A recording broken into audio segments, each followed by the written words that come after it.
lililomo moyoni mwa mwanajubilei wetu Mheshimiwa Padre Daktari Felix Magobe. Nani kama mshenga, yaani mjumbe wa habari maalum, na watonya lililomo moyoni mwake, nalo ni hili: shukurani na ombi. Shukurani na ombi, hayo ndiyo yamo moyoni mwa Mheshimiwa Padre Felix Magobe. Ujumbe wake wa upendo kwa kila mmoja wetu ni ule unaokutwa katika waraka wa Mtume Paulo kwa Wafilipi. Hivyo Padre Magobe anasema hivi kwetu sote: namshukuru Mungu wangu kila niwakumbukapo, siku zote kila niwaombeapo ninyi nyote, nikisema sala zangu kwa furaha, na hii ndiyo dua yangu, kwamba pendo lenu lizidi kuwa jingi sana katika hekima na ufahamu wote, mpate kuyakubali yaliyo mema, ili mpate kuwa na mioyo safi bila kosa, mpaka siku ya Kristo, hali mmejazwa matunda ya haki kwa njia ya Yesu Kristo, kwa utukufu na sifa ya Mungu. Haya ndiyo yaliyosheheni moyo wa Padre Magobe kwa siku ya leo. Tumshukuru sana Mwenyezi Mungu kwa zawadi ya Padre Magobe.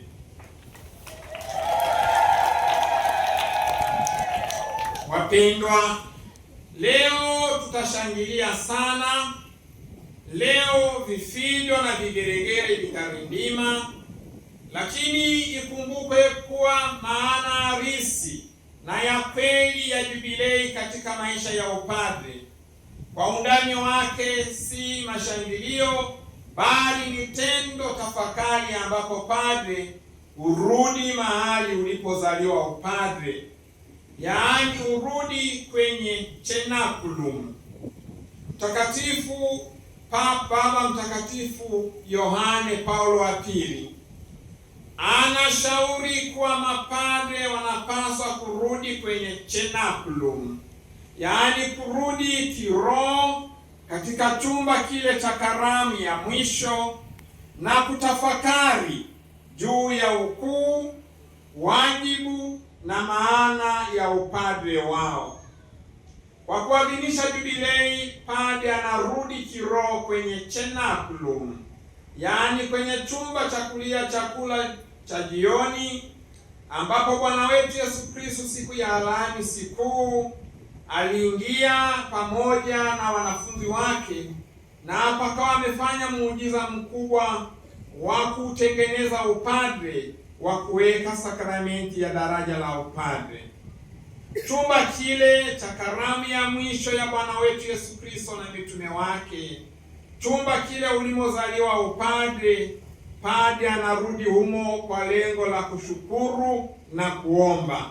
Na hiyo ndiyo maana ya jubilei, kutafakari juu ya ukuu wa upadre kuanzia pale ulipozaliwa kwenye cenaculum na kuutafakari hadi wakati huu. Kwa unyenyekevu mkubwa, Padre Felix Magobe kiukweli katika miaka 25 kama padre ana mafanikio rukuki ya kujivunia katika utume wake wa kipadre, lakini anatualika tuungane naye leo, si katika mashangilio ya kujivunia mafanikio, bali zaidi katika tendo muhimu la kushukuru na kuomba. Hilo ndilo ambalo ametuitia sote hapa, kumsaidia, kushirikiana naye, kumshukuru Mwenyezi Mungu aliyempatia zawadi hii, tunu hii, na kumwomba Mwenyezi Mungu azidi kumiminia neema ili aweze kutenda kazi hii hadi pale Bwana aliyemwita atakapomwambia, vema mtumishi bora na mwaminifu, umekuwa mwaminifu katika haya machache, njoo uburudike katika makao ya Bwana. Padre Magobe ana namna mbili za kurudi kiroho kwenye cenaculum. Kwanza ni kwa kutafakari matendo ya Yesu kwenye chumba hicho cha karamu ya mwisho. Pili, ni kwa kukumbuka na kutafakari siku ile ambapo Bwana wetu Yesu Kristo ilimpendeza kumshirikisha upadre Padre Magobe katika ile tarehe ya 12 ya mwezi Agosti mwaka 2001. Hii ni kwa sababu wajibu anaokabidhiwa padre ni mkubwa na unadai tafakari ya mara kwa mara. Mtakatifu Agustino akizungumzia hadhi ya upadre anasema, hadhi ya ajabu ya mapadre, kwani katika mikono yao kama ilivyokuwa katika tumbo la Bikira Mbarikiwa, mwana wa Mungu anatoa mwili. Katika kipindi hiki cha miaka 25 Bwana wetu Mwenyezi Mungu amekuwa akitenda miujiza mikubwa isiyoweza kuelezeka mikononi mwa padre wetu Magobe. Mikononi mwake mwana wa Mungu, kama ilivyokuwa kwa tumbo la Bikira Maria, mwana wa Mungu amekuwa akitoa mwili pale kila mara wakati wa adhimisho na sadaka takatifu ya misa, wakati wa mageuzi. Padre Magobe tangu mwanzo alipokuwa akisema, huu ndio mwili wangu na kwa divai hii ndio damu yangu, muujiza usioelezeka ambayo akili yetu haiwezi kuelezea kwa ufasaha na kufahamu. Bwana alikuwa anafanyika mwili, Bwana wa Mungu alikuwa anatoa mwili tena.